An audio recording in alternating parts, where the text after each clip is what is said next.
Hello everyone, তো welcome back to my channel ঘরকন্যা অর্পিতার আরেকটি ব্লগ। না, এটা হচ্ছে একটা রেসিপি তোমাদের সাথে শেয়ার করব। তেল ঝাল বোয়াল। এই রান্নাটা আমি কিভাবে করছি চলো ঝটপট তোমাদের সাথে শেয়ার করি।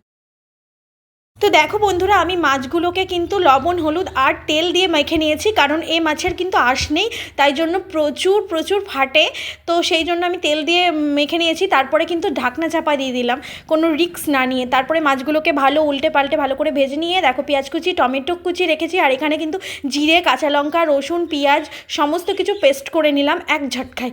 তো তারপরে মাছগুলোকে ভাজা হয়ে গেলে ওই তেলে আমি ফোড়ন দিয়ে দিলাম গোটা জিরে আর শুকনো লঙ্কা। তো এটাকে ভালো করে ফোড়নটাকে কয়েকটা সেকেন্ড ভেজে নিয়ে তার মধ্যে দিয়ে দিলাম আমি পেঁয়াজ কুচি। তো পেঁয়াজ কুচিটা ভালো করে ভেজে নেব লাল লাল করে, যাতে পেঁয়াজটার কাঁচা গন্ধটা না থাকে।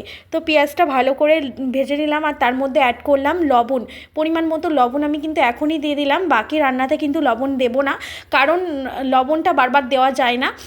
আবার শেষে তোমরা কিন্তু লবণটা চেক করে দিতে পারো। তারপরে কিন্তু টমেটোগুলো দিয়ে দিলাম। আমার পেঁয়াজগুলো কিন্তু লাল লাল করে দেখো ভাজা হয়ে গেছে।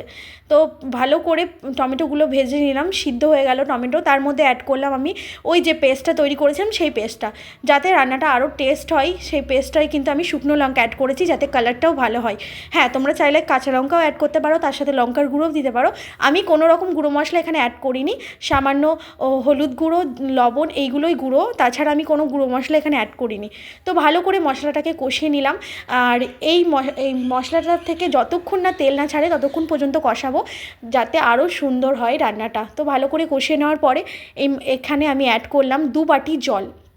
বেশি জল দিইনি, কারণ এই মাছটা একটু কষা কষাই বেশি ভাল লাগে, তাই জন্য আমি এখানে অ্যাড করে দিলাম 2 বাটি জল।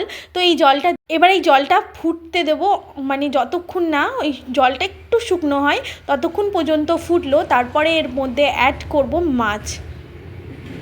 একটা বড় সাইজের মাছ ছিল, তাই জন্য অনেকগুলোই পিস হয়েছে, ছোট ছোট করে করেছি। তো এই ভালো করে মানে সব মাছগুলো দিয়ে দিলাম। আর দেখো পুরো জলটাই কিন্তু টেনে নেবে, কিছুই থাকবে না এর মধ্যে, কারণ জলে ভাবটা ভাল লাগবে না। এই মাছের একটু কষা কষা একটু রসটাই ভালো লাগে।